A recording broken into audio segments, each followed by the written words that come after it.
Добрый день, уважаемые участники международной конференции. Сегодня мы живем в век глобализации и формирования информационного общества. Мы все видим, как информационно-коммуникационные технологии проникли во все сферы нашей жизни. Да?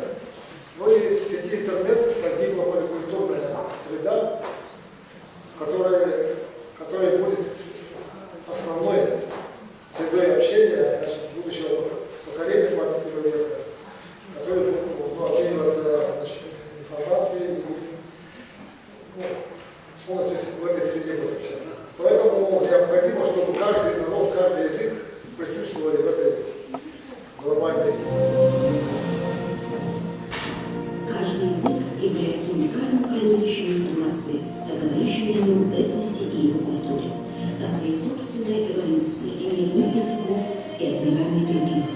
Однако в последнее время, в условиях глобализации и формирования информационного общества, процесс отмирания языком приобрел. У меня немножко сложное здесь выступление, и поэтому я решила здесь вместе с техником, который мне здорово помогает, сделать мое выступление.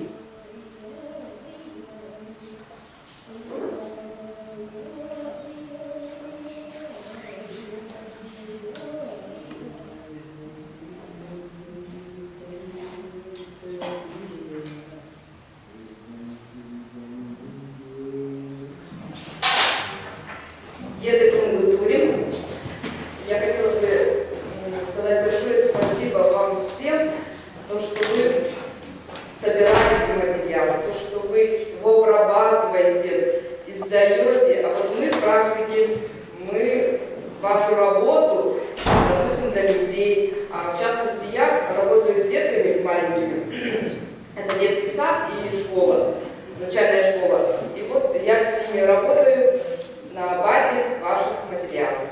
Дорогие коллеги, я показываю слайд-фильм об материалах, которые я собирала в течение 30 лет с 1986 года, когда я впервые приехала на Ленинград. Первая проверка, и то, что я работаю в институте, я благодарю большому периоду, потому что с его помощью я оказалась в составе группы, которые я проводила. И он же пригласил меня 10 лет назад, 4 года на работу в этот институт. Добрый день, дорогие друзья. Прямого непосредственного отношения к культуре именно палеазиатов тема доклада, возможно, не имеет, но мы будем считать, что она была проиллюстрирована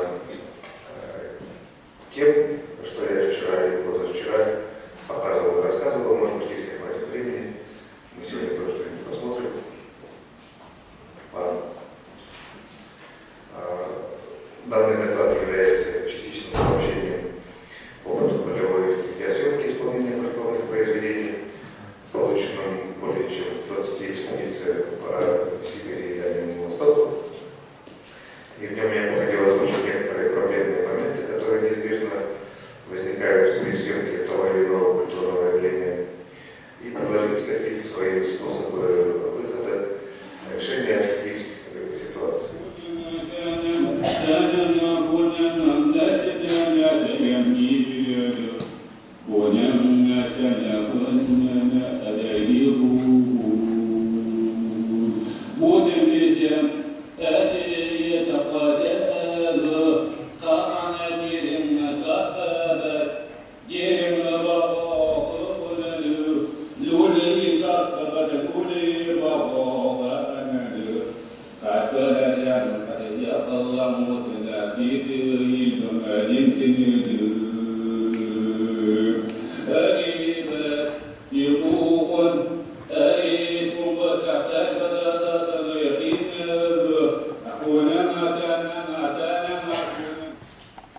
Совсем недавно на первом сибирском форуме фольклористов в Новосибирске, я вот когда рассказывала о музее, то я назвала его детищем шестисветовной серии, памятники фольклора народов Сибири и Дальнего Востока.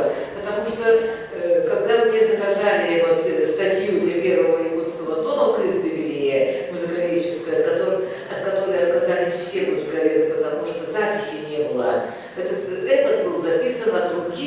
химическим карандашом в 3 тетрадях, да, ученических. И вот там музыки, как у всех